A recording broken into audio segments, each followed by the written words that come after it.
That is the morph array, and that, of course, is Jerry. The morph array is used in Ratchet & Clank to turn your enemies into chickens. No, wait, before you do that, just explain to me how it's gonna work.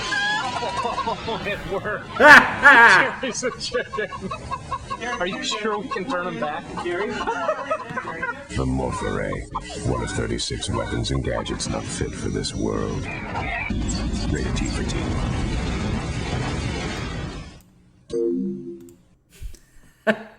Those weapons test commercials were fantastic, though. I do have a question. If you turn a person into a chicken and then you eat that chicken, would that be cannibalism? Good evening, folks. Welcome to the Game Reserve. My name is Jagger Newman, and I'm the war in these parts. And yeah, another pre-recorded video for you guys. I've got plans tonight and wouldn't be able to make the showcase, so wanted to make sure I left a video for you guys to watch in my absence. And tonight I am covering Ratchet & Clank. This game was released in 2002, exclusively for the PlayStation 2. And was created by Insomniac Games, who at the time were probably best known for the Spyro series. Spyro was one of the biggest franchises on the original PlayStation. All three of the games did gangbusters at retail, and they also played a big hand in moving hardware as well. A lot of people bought the original PlayStation just to play Spyro.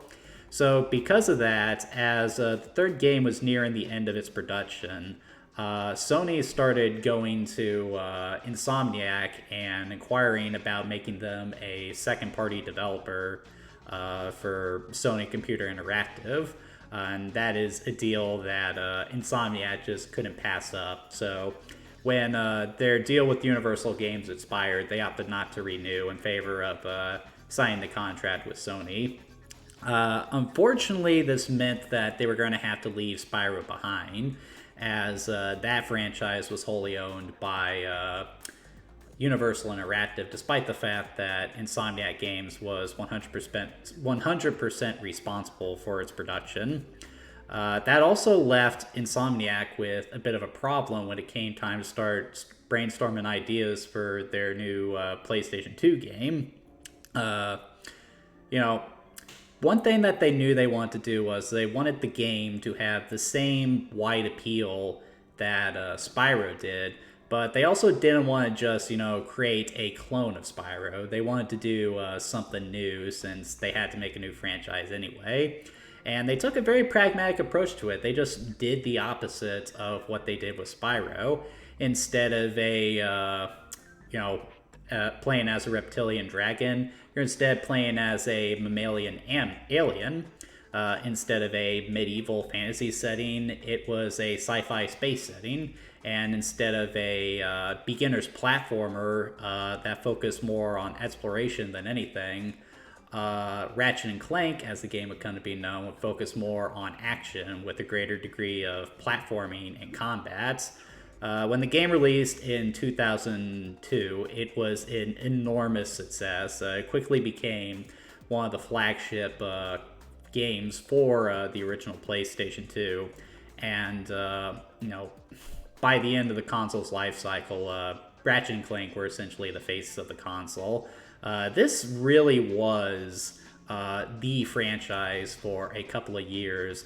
Unfortunately, after the PS2 bit the dust, while Insomniac would never leave Ratchet and Clank behind, the series would never be able to reach the same levels of success that they had on the original PlayStation 2. Ratchet and Clank's star has really faded for one reason or another, which is a shame because even outside of the original PS2 games, the Ratchet and Clank series still is a very high quality franchise, with the most recent game in the series, Rift Apart, being one of the absolute best games, if not the best game, for the PlayStation 5. But I've talked enough about this, and I'm really excited to play Ratchet and Clank, so let's just go ahead and get started with it. As to how I'm going to be playing this game, I'm going to be playing the PS3 remaster of these games. While I know some people have some issues with this HD collection, it is a little cheaper than the Jak and Daxter or the Sly Collection, all the games are still in their same original quality with 60 FPS, HD graphics, all that stuff. So I would still say this is the best way to play the game. And you can also stream this game on PS5 if you have a premium account. Why they can't just put these games for sale on PS5, I have no idea, because I would still buy them. I bought all the Jak and Daxter games. I bought all the Sly games. Like, come on, Sony. Like, sell your damn games, for crying out loud.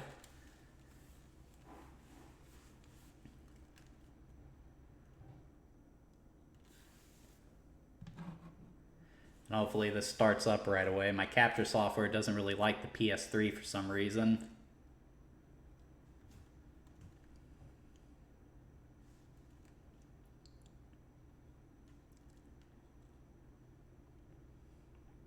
Oh yeah, this did come out to celebrate the 10th anniversary.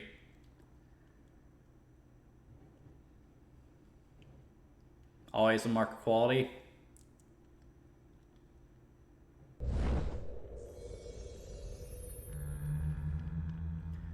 Not too familiar with Idle Minds, but, you know, that is a fun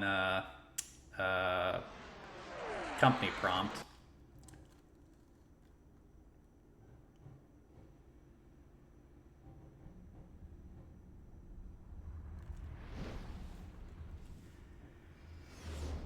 And, like, even today, that's still a huge market quality in the industry. Like, whereas I get less excited for a, what is it?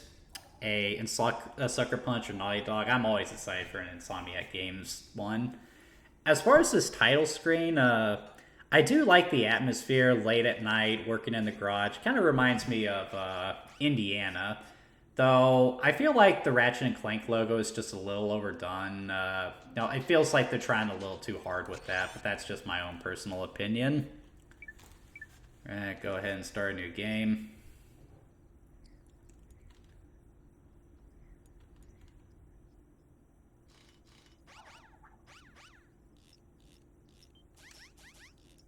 Yes.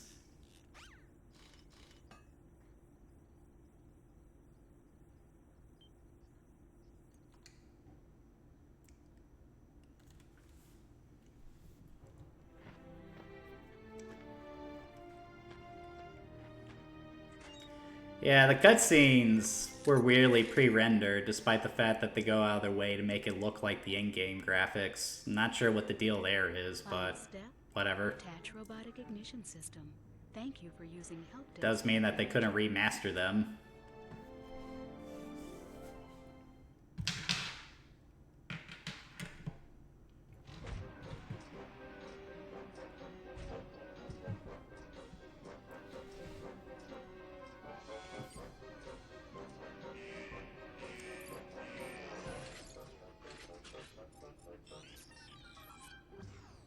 That is a pretty big defect, isn't it? And of course, this isn't exactly where Clank came from, but we won't learn more about that until A Crack in Time.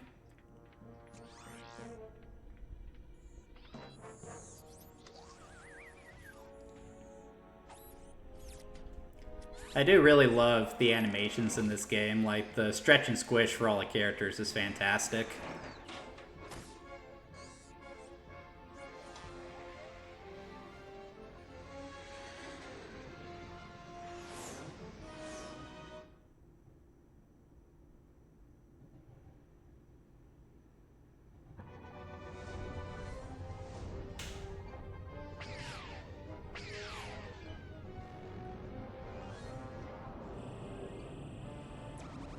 I have you now.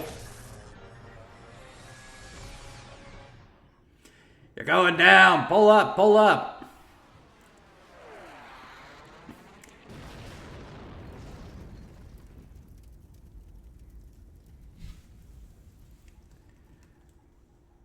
Alright, first task, we gotta go save Clank. Okay, so... Help desk.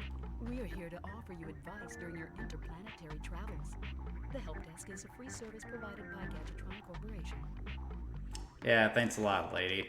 Alright, so the first thing we always talk about are the controls, and so far the controls are pretty good. So, like, Ratchet takes a little bit to build up the momentum with his run, so you just tap the stick and he takes a step forward, but if you hold it, he'll slowly build up to a nice jog. Control feels a little bit weird. That's probably because it's set to, what is it? Inverted by default for some reason, so you just change all that, and now it's how it should be. For your jump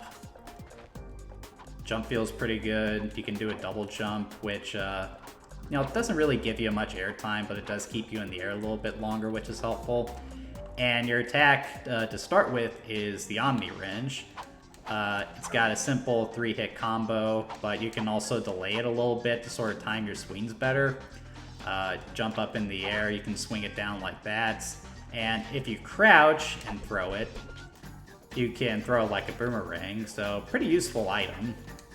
And you also have the Bong Glove to start off with, so you just hit the circle button, and you can blow shit up. But let's go ahead and save Clank.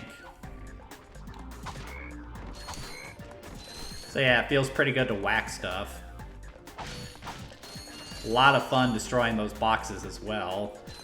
And collecting up the bolts is really satisfying too. Like, that sound effect, like, it just feels good to collect stuff in this game. It's kind of like the Reen sound effect in Sonic.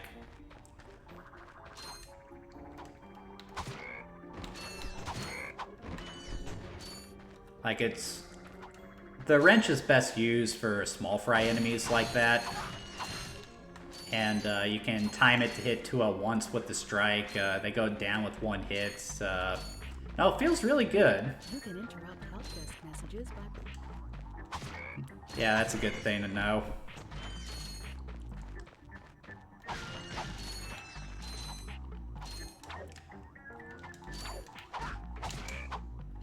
Jump overall feels really tight. Not having any issues with that. I can't think of another genre of game where control is more important than in a platformer.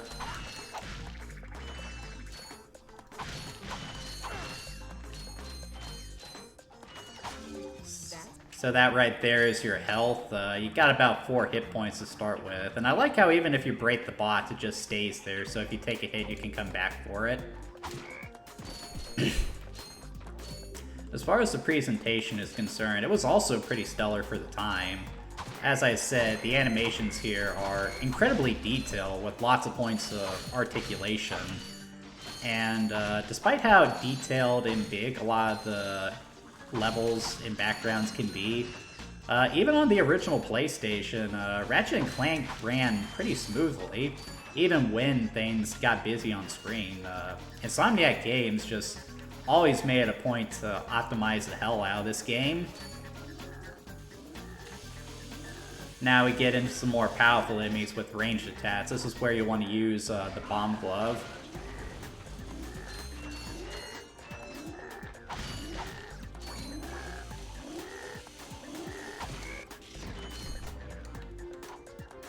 So you can see that cursor over there telling you where your Bomb Glove will land.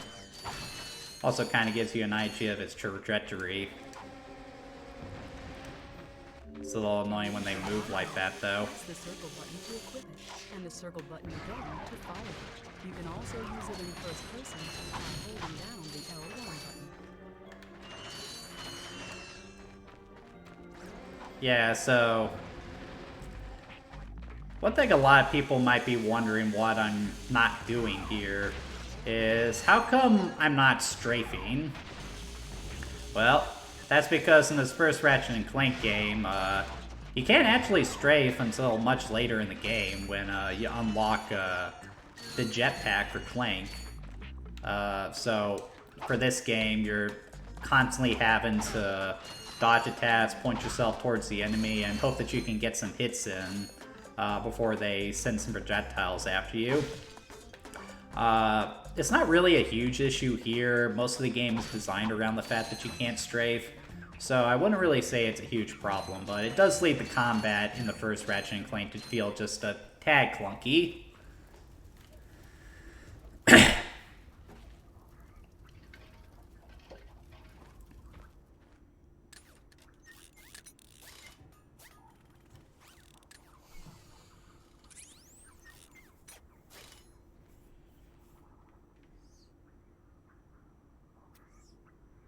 Interesting. Guy!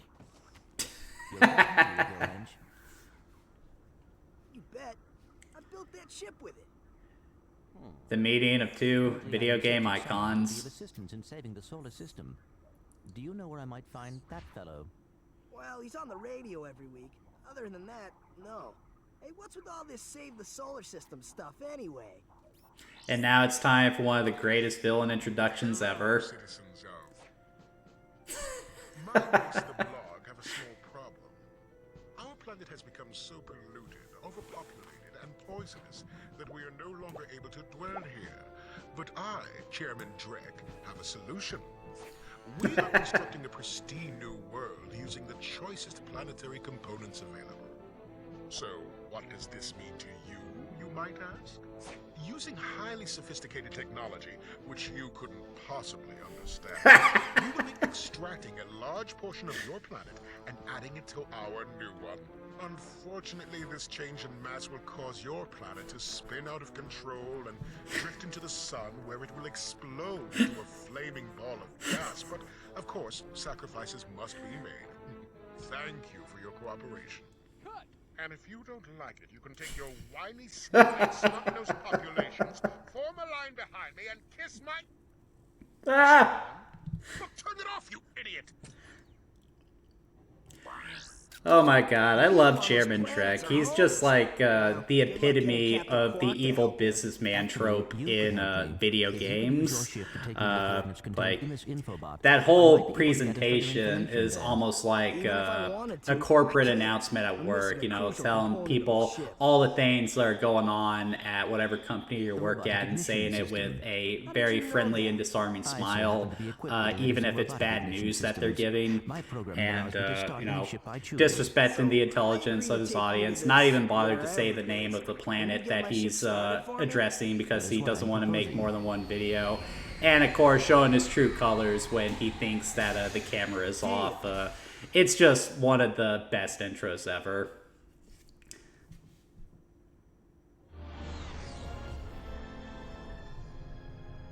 This could be a problem. Take care of it. Whoa, this is great! So that's where I've been stuck this whole time. Please return your appendages to the steering mechanism, sir. Huh? Oh, right. Sorry. Oh, and by the way, you can stop calling me sir. The name's Ratchet. Pleased to make your acquaintance, sir. You got a name? My serial number is V54296. Oops. I'll just call you Clank for short. Hang on.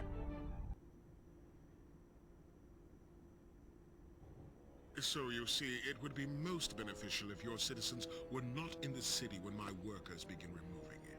Preposterous! I will not stand for this. Unfortunately, you have no choice in the matter. Let's just see what Captain Quark has to say about that, my good man. I don't see what's so funny. Captain Quark could dispatch you without even breaking a sweat, you puny. You have now officially worn out your welcome and my patience. This is your last chance. Stop this madness now! Okay, wait. You're right. I will withdraw my troops. Really? No! He's all yours, gentlemen. Try not to leave any marks. What an asshole. Like, you just listen to this guy talking and want to kick the crap out of him.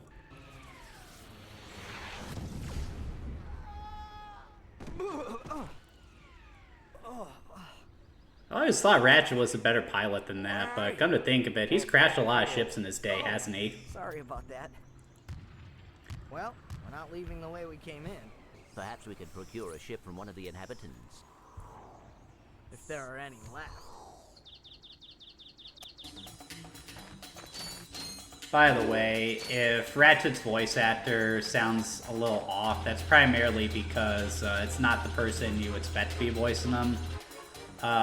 Ratchet is primarily known for the performance by James Arnold Taylor. That's always been his voice actor since the second game of the series. But in this first game, he's actually voiced by Mike Kelly.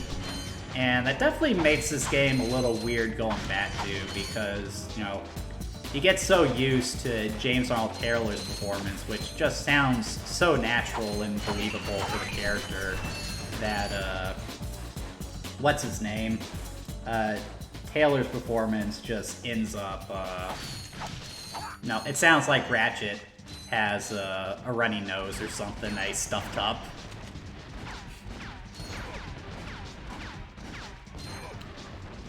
So yeah, the enemies have projectiles, but really they're just dissuading you from getting in close. Letting you know, yeah, this is an enemy you should use your bomb glove on.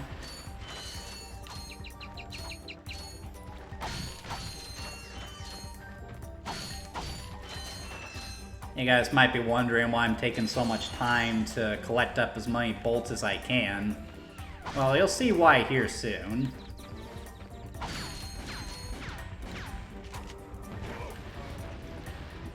It is a lot of fun blowing stuff up in this game, though.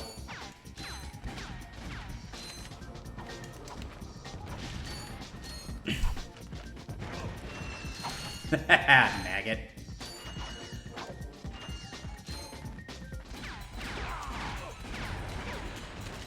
Did that guy just take his buddy out? I guess there's some monster infighting in this game like it is in Doom. That's fun.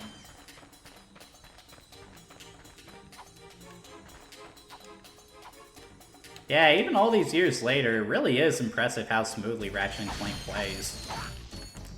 This was right around the time when developers were starting to realize that the best use for the controls, the second analog stick on the control, was for one to use the camera and for the other to handle movements.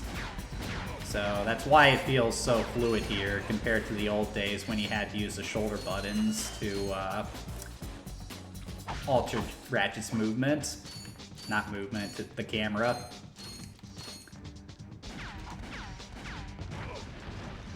There's a lot of stop and go though, given the nature of the combat. Definitely something that they would prove in later games, like with the second game, Ratchet & Clank 2, Going Commando, yes, that is the title. Like, it's better by all accounts simply because they took the time to add strafing, which just made the combat all the more wild and chaotic.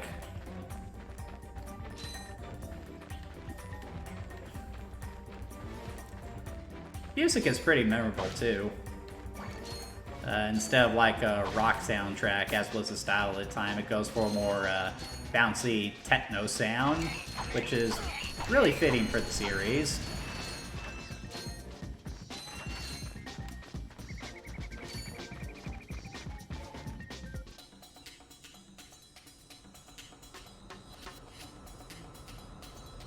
I don't know who these guys are, but I know what's about to happen to them.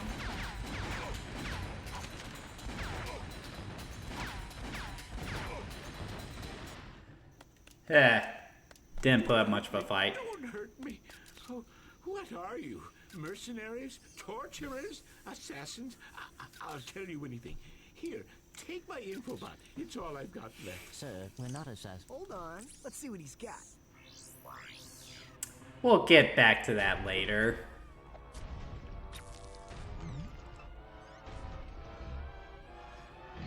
Has this ever happened to you? Hi, I'm Actually, Captain yes. Quark, and believe me, there's nothing worse than staring down a Blargian snagglebeast from the inside and knowing your equipment isn't functioning properly. That's why I come to Al's Robo Shack for all my electronic needs. Al has been the exclusive repair shop for my super electro gadgets since I was knee-high to a sand mouse. If Al can't fix it, it's not broke. Right, Al? You said it, pal. So if you're fighting crime, or just fighting grime, come to Al's Robo Shack in Metropolis for all your robotic repairs. Al's Robo Shack, it's Quarktastic. Yeah, Captain Quark is voiced by Jim Ward, and he does a fantastic job vocalizing the character. I'm glad he became a series staple. If we had a ship. What? A ship? What? You're not going to torture me? Well, as planetary chairman, I could arrange for you to borrow our courier ship. Cool. You can count on us, sir. Right. Thank you, your Chairman Shipliness. Gadgetron Infobots. Okay, so, couple things that we need to address. Ratchet's appearance. In case you're wondering what Ratchet is, he's what's called a Wombax. A combination of a lynx, a lion, and some other alien. Not alien, feline that I can't recall at the moment. And to be honest, I'm not a big fan of how Ratchet looks in the early games.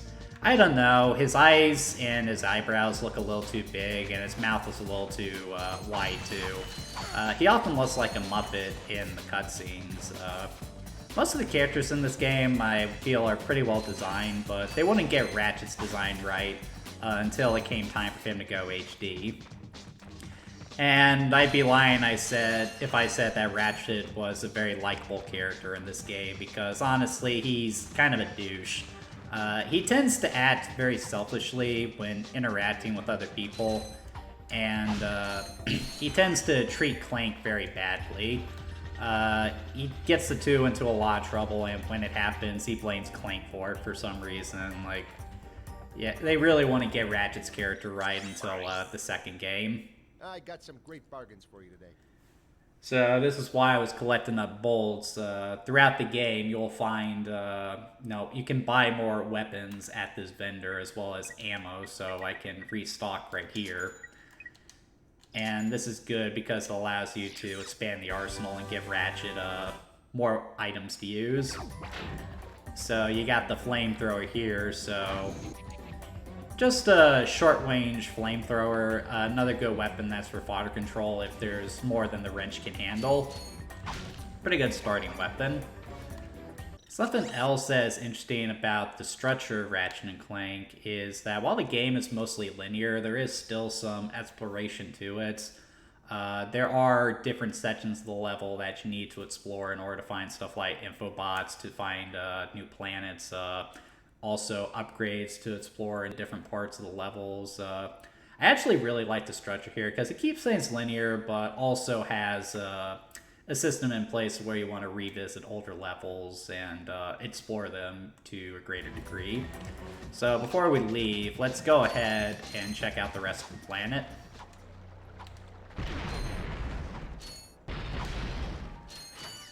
Like how the music changes. Another thing I really like about the linear approach is that it puts a little more focus on the platforming. One of the problems I always had with the Spyro series it was more about exploration than it was platforming.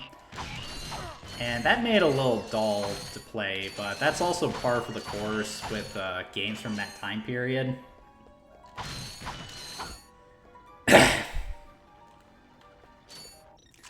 I know we keep messing with the sound, but no, I'm just concerned it's not coming in as clearly as it should. One of the problems with having to do these pre-recorded videos, you're not exactly sure.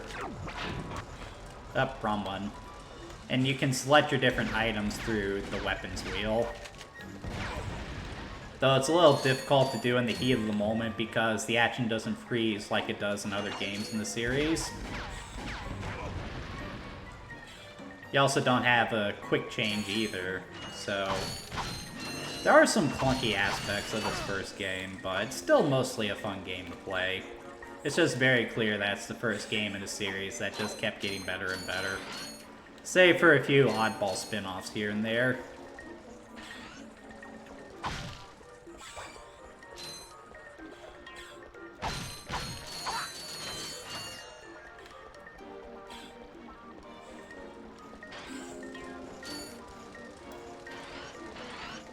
Over there. I could probably just swim in this water too. I don't know why I'm so worried about that.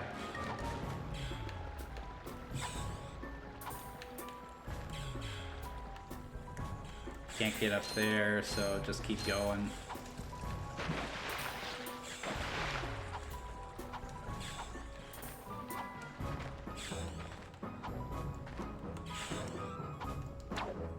Pretty memorable level design too. Like, I do recall most of this from all the times I played this game.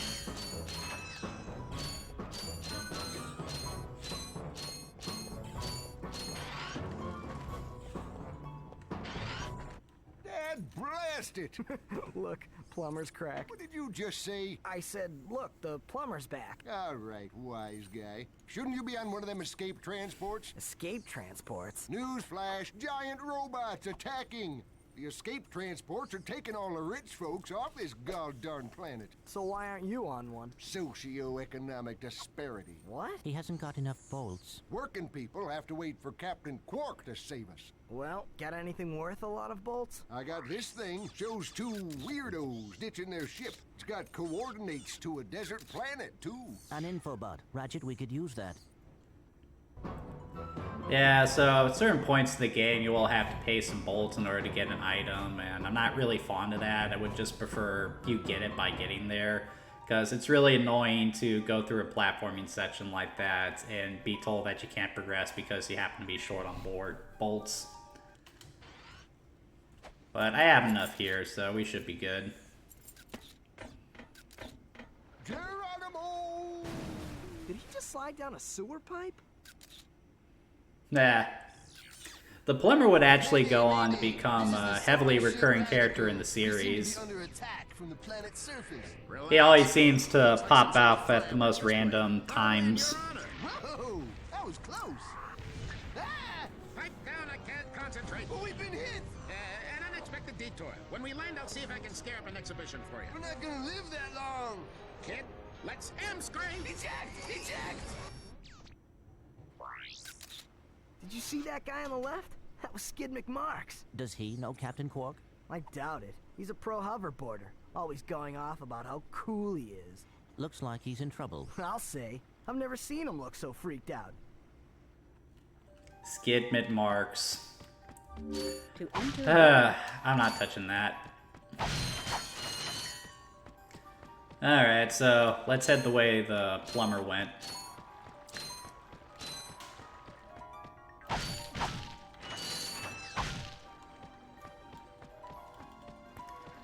Navy SEALs!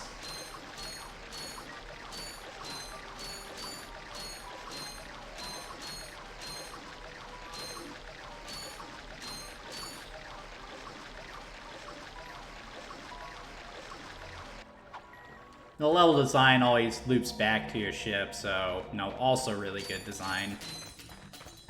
Like, Ratchet & Clank just has really good pacing. It's constantly evolving with new weapons and gadgets. The level design is always a lot of fun.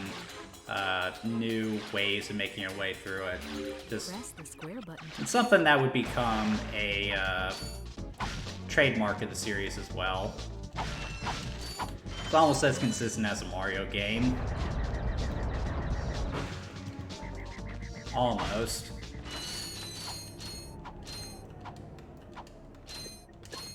What's up, fellas?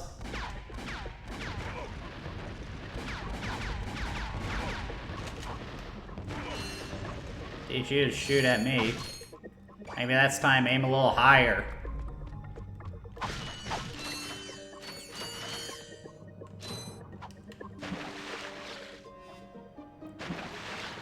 Swim by holding the square button, and yeah, you really only have to worry about rising and diving, so the swimming controls are actually pretty smooth.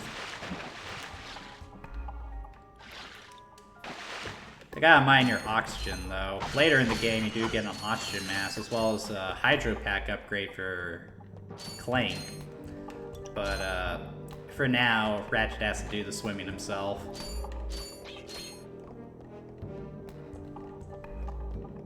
Here, just get everything. Anything down there doesn't look like it.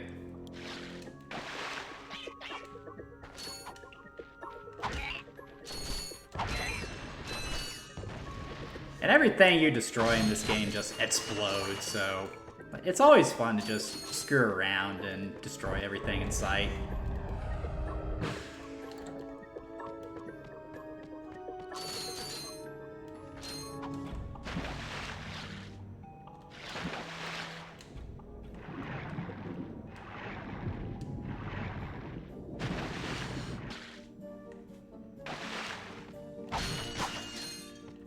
Camera is pretty good too. Though it will readjust itself. It usually stays in a pretty good spot. So what's the point of that?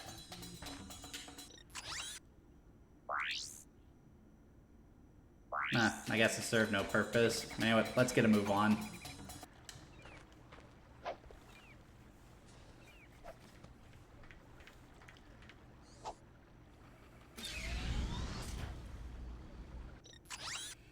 Yeah, basically a level select.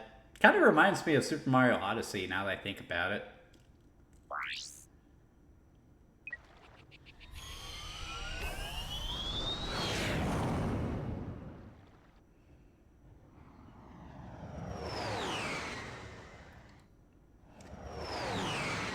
The iconic loading screens too, just Ratchet and Clank flying to the next planet for a bit.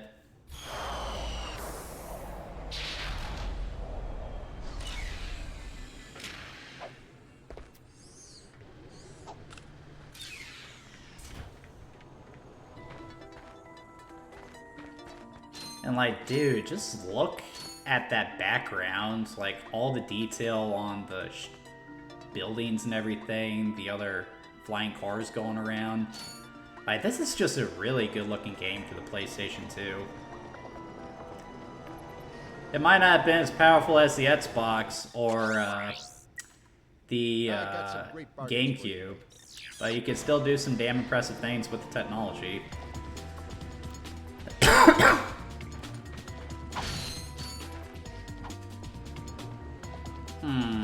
Something tells me that's not the real Quark. Welcome to the Captain Quark Fitness Course. If you're strong enough, fast enough, and clever enough to beat my fitness challenge, you will receive a reward from my head trainer. Simply make your way to the third island to complete the course. Good luck.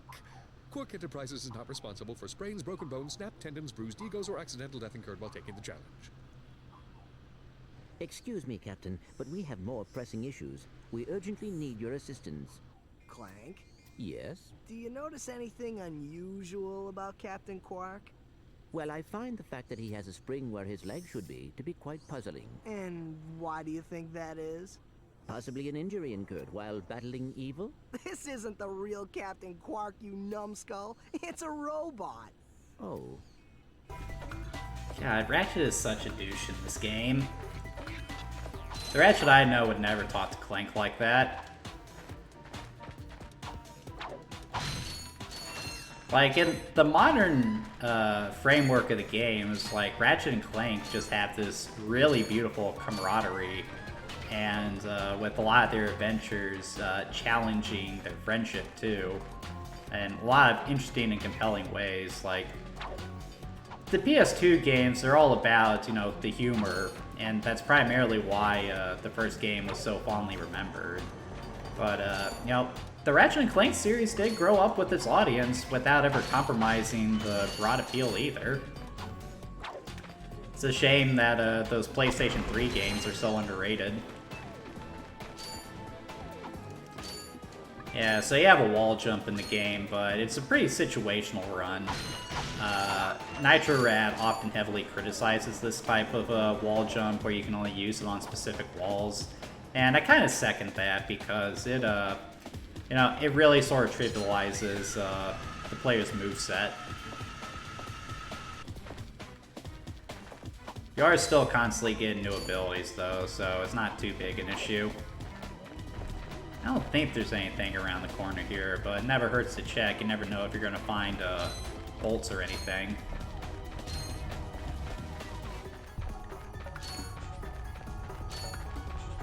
Ratchet's animation is just really satisfying too. He's really fun to control.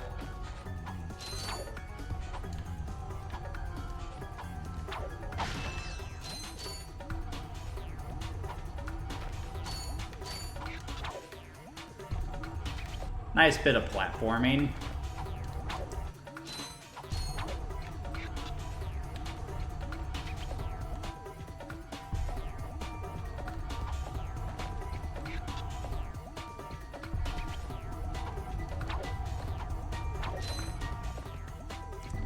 Ah, look over there. Also function as jump slots. Jump and jump again to kick off the walls. Look at all those bolts. There's a golden bolt over there. It's the kind of place you want to come back to later once you get the hover pack. But more on that later.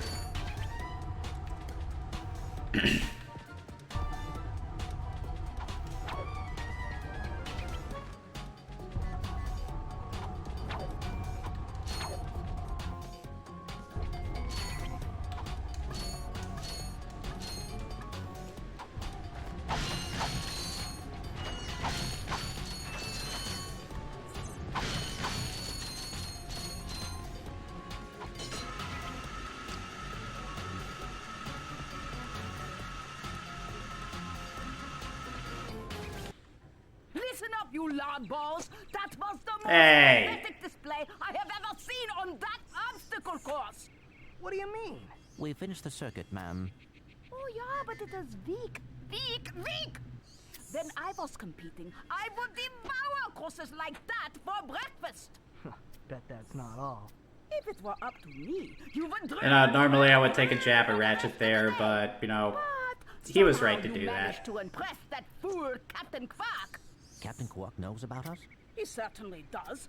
And worst of all, he wants me to give you a prize for that ridiculous performance. Cool, what is it? I'm supposed to give you a swing shot, so you can sway to and fro like little insects. All right, let's see it. Not so fast. Today, the two of you disgraced my obstacle course, so I am going to make you pay. What are you talking about? I handled that course perfectly. Too bad, life's not fair.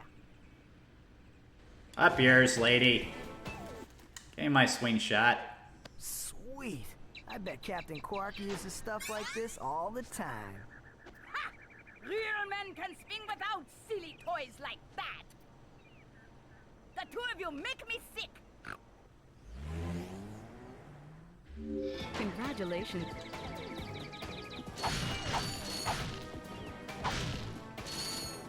I swear, a lot of characters in this game are not friendly at all.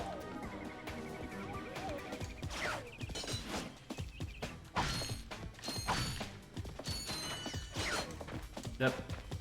Screwed that up.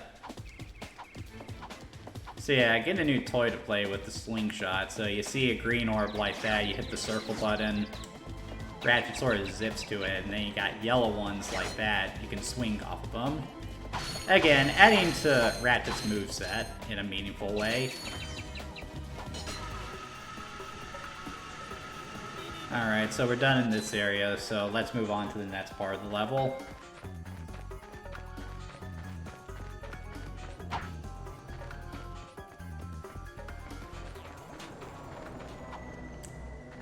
Got some bomb crates here too. It's a good thing that you can do that, you don't have to waste ammo. I wonder if that's why they introduced that move, because, like, you can't start walking again until the wrenches come back to you, so it does leave you open if you aren't careful. Just tap the L1 button. Do I have enough money for the blaster? I do not. Up yours, Helga.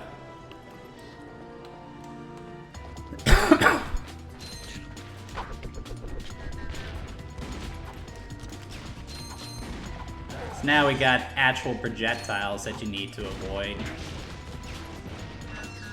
Thankfully they move pretty slow, so it's still easy for you to dodge them and then line up a shot of your own. Would be nice if you could straight, but that's just not in the cards for this game.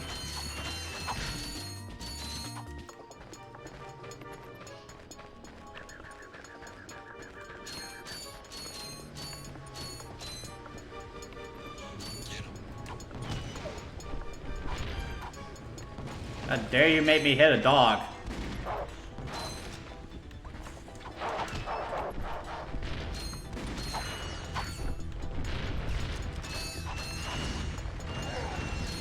Like, there's a lot going on screen at once, and I'm not seeing much of a frame rate drop. Still moves pretty smoothly. I really wish I had my blaster here. Just keep moving though, you should be fine.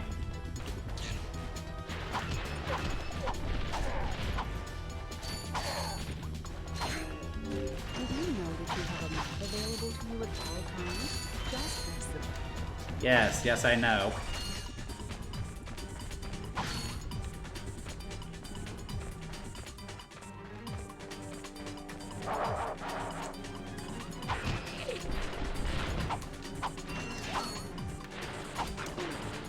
Okay, that was BS.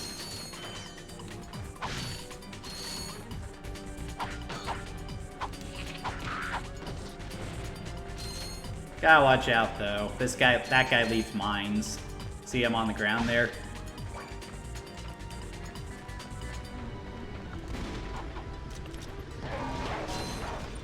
Ha ha ha ha!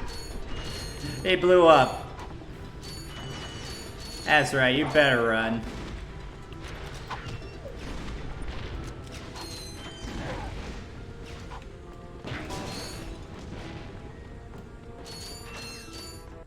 Ratchet, that's the man we saw on the infobot. Remember? He knows Captain Quark. Hey, you're that robot guy, right? No, actually, I build robots. I myself am not a robot guy, per se. Nerd. I like him. So, I like him too, he's charming. what can I do for you? Well, we saw your infobot announcement. You were with Captain Quark. We're trying to find Captain Quark. We thought you could help us. Your logic is commendable. However, I haven't seen Captain Quark since we shot that commercial. Say, do you run on standard XP18 sister boards? Version 7.66. Back at ya. I may be able to help you out after all. How does a helipack upgrade sound? Upgrade? Natch. Since he's a 766, I could have the little guy up and flying in no time. Of course, I'll just need my fee for service. Clank is pretty on point in this game, though. He's just always had this charming, nerdy quality to him. He's just a really nice character. Okay, this won't hurt a bit. Hey, wait. Ratchet, am I cool now? Yeah, you the man, Clank. You're welcome. Yeah, so Clank actually does serve a purpose in the game. He's not just riding shotgun for Using the helipack's Ratchet. jump feature to climb these boxes. Not only are there points in the game where you actually get to play as Clank, but now that you got the helipack design, he can assist Ratchet with his platforming. So you crouch, you can do a high jump. It allows you to reach new areas. And if you run, hold the crouch button, then jump, you can do a long jump, like so. So, adding to the controls in a meaningful way. And I like how in later games, some of these upgrades you get carry over, and the helipack has always been one of them. It's sort of become the iconic ability for Clank as a character. You can also use it to glide, which makes the platform a little more seamless. Later on, you get a jetpack variant, which allows you to do a lot of the same things, but it also allows you to hover along the ground, which is how you strafe in this game. Feature of your new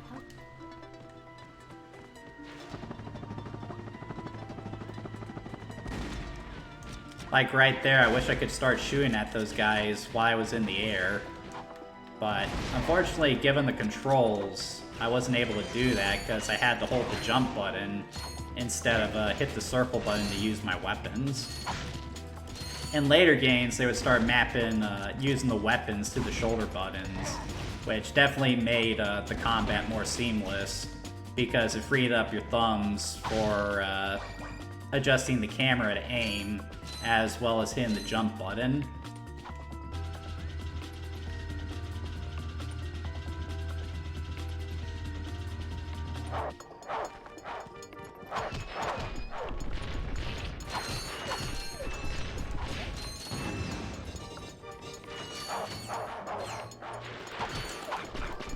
Ah, back off.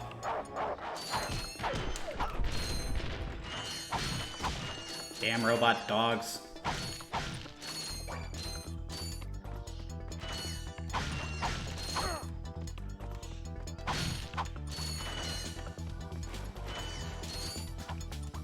Jump over the mines. Get him with the bomb glove. Nothing to it.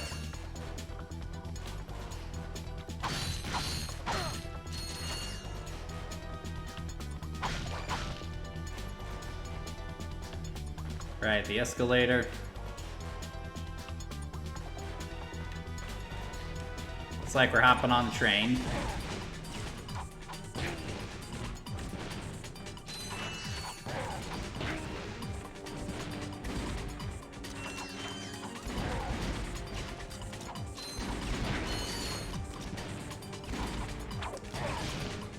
Yeah, still some pretty intense combat for the time, though. Decent level design to go along with it, for the most part. I'm gonna take the opportunity to jump up here on top of these crates so I can get at these bolts. Man, that's just an awesome... Look, there's even a blimp in the background. That's... God, this is so good.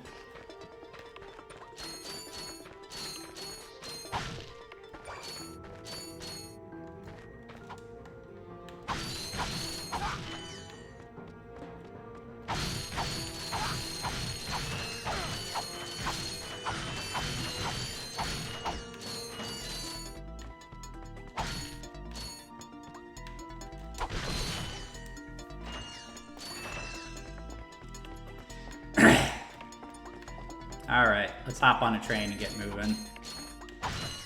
Got about 10 minutes left on the showcase, so probably finish up this level and then that'll be it for the night. Ah, there's an infobot over there.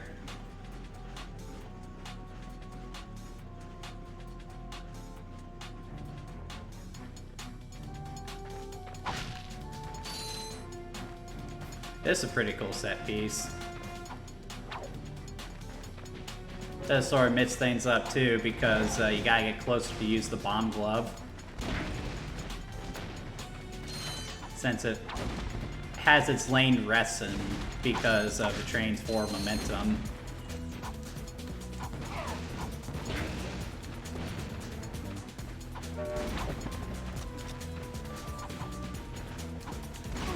Ah!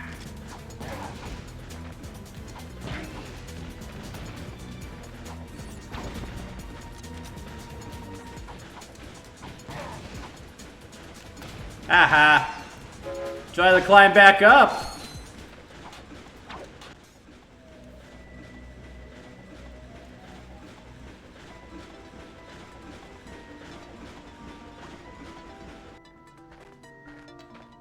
Now get back here.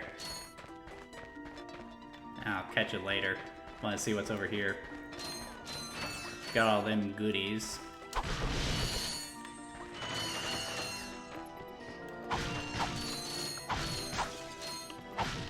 Seriously, I cannot get over how good this level looks. Like, you play these old HD remasters on the PS3, and you wonder how these games could ever run on a PS2. Especially felt that way playing the first Jak and Daxter. Greetings, Executive Chairman Drek. Dispense with the pleasantries, Lieutenant. My sources tell me you're behind schedule. You must prepare this planet to be harvested for our... Why does he say it like schedule? It's schedule, asshole. And as your former commander can tell you, I don't take disappointment well. Yes, sir. I won't fail. Drek is destroying yet another planet. Yeah, but if that's the kind of help he's getting, I don't think we have anything to worry about. You should not underestimate Chairman Drek. He is quite dangerous. We must find Captain Quark. Look, that lieutenant doesn't seem so tough. Let's take him out ourselves. Perhaps we can persuade the lieutenant to tell us where Drek is. Now you're talking. Yeah, I mean, why do we need Captain Quark's help? Let's just go kick Chairman Drek's ass.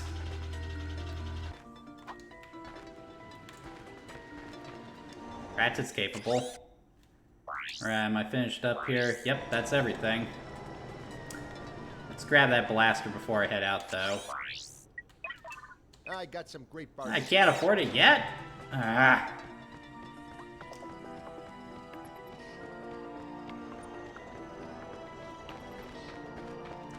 Alright, collect up the last of the bolts and then we'll hit the road.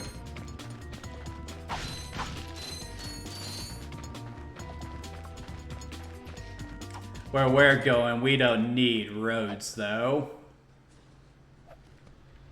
Like, Ratchet doesn't even help Clank get in the vehicle. Like, come on, dude. It's a wonder that these two stuck together after everything was said and done. By the way, one of the things that always bothered me about the first Ratchet and Clank game, they don't actually defeat Chairman Drek. Like, yeah, they do give him his comeuppance, they do blow up the planet that he was building, but all the planets that he tore apart were still destroyed. Who exactly did Ratchet and Clank save? Like, Chairman Drek achieved what he set out to do, it's just Ratchet and Clank destroyed it when it was done. You never hear about them putting everything back the way they had it. All those planets are probably destroyed. Like, honestly, the plot of this first game is just a complete mess. If it wasn't for the characterization, I'd actually say it was bad. Yeah, I know, blasphemy.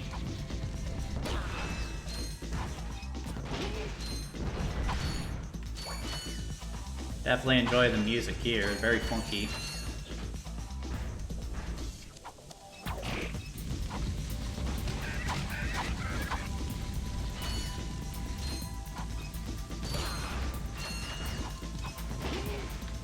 Certainly wish I had my blaster right now. Take these guys out at a distance.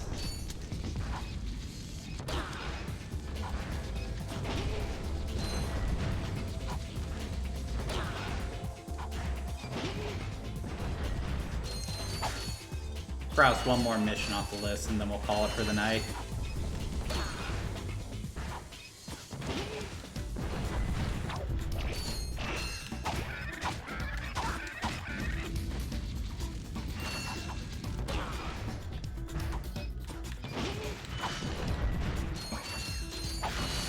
Oh, didn't mean to do that.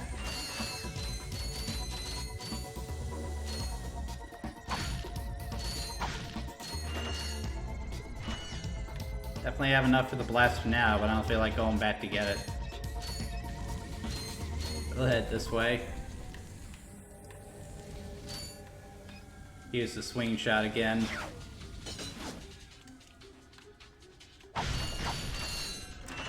So over the course of the game, sometimes you'll get to points where you can't progress because you don't have a certain item.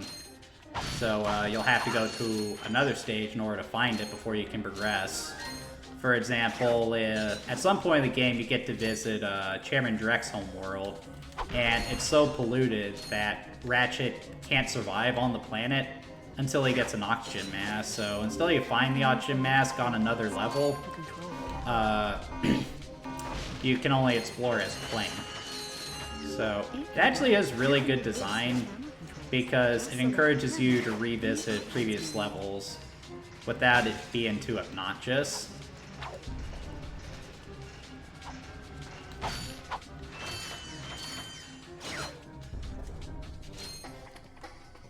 Take a step back. There we go.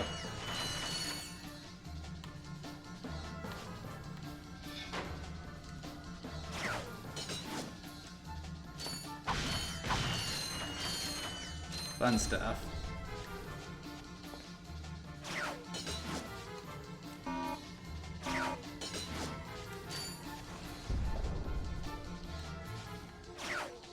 Gotta go back for those bolts. The more bolts, the better.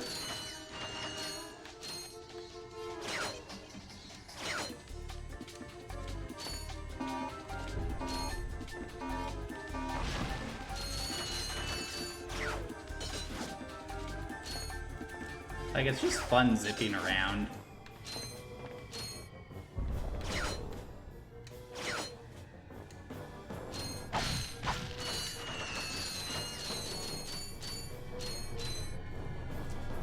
And we get our next item, the Trespasser. Using the latest in precision laser technology. So how this works is pretty simple. You step on this platform, hit the circle button, and then you gotta line up all the lasers.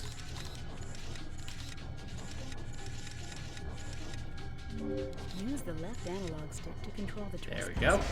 Push up and down to select which ring is active. Push left and right to rotate the ring. Hop on the elevator. Takes us back down to about where we started. So that's the 1 hour mark, so that'd probably be a good place to stop. Okay, so the original Ratchet and Clank, it's still a really fun game all these years later. Though the story is certainly a little sloppy with its writing and Ratchet's general characterization. Everyone else is still very entertaining. Clank, Chairman Drek, everyone else, they're very on point, very funny, and very memorable. The graphics still impress on so many levels. Like, the backgrounds are just incredibly detailed, and it all runs at a silky smooth frame rate as well. Art design is great as well. Music is fun. The gameplay is showing a little bit of age to it. Combat is really clunky, and because of that, it's probably not as exciting as later games in the series, but it's still pretty well designed around Ratchet's moveset. And though there are some difficulty issues that crop up later, mostly due to the fact that when you die, you don't get your ammo back. Yeah, it's still a really fun game. So if you're a fan of Ratchet and Clank, but you've never played the original game, I highly recommend giving it a shot. You just have to keep in mind that you're going to have to play this in a different way compared to how you would play other games in the series. But that's going to do it for tonight, guys. If you enjoyed tonight's content, please be sure to like and subscribe. I do these videos every Saturday at 8 o'clock. And though I usually go live, sometimes like this, I just will be indisposed and I'll have to leave a video for you guys. Basically what I do is I take a game, play it for about an hour, and just talk about the design and history behind it, because I enjoy talking about that stuff. It's a lot of fun. What I do not do is play games from start to finish, because I feel like you're losing something if you aren't playing the game yourself. I really feel like people need to play games instead of just watching people play them on YouTube. Though no disrespect to anyone who chooses to consume video games in that manner or have to consume video games in that manner. It's just something I disagree with. That being said, if there's any game you would like me to cover in this format, please be sure to leave it in the comments. If I think it's something that's worth looking at, I'll be sure to add it to the list of series I need to cover. But that's going to do it for tonight, guys. We hope you all have a good work week, and I'll see you next time.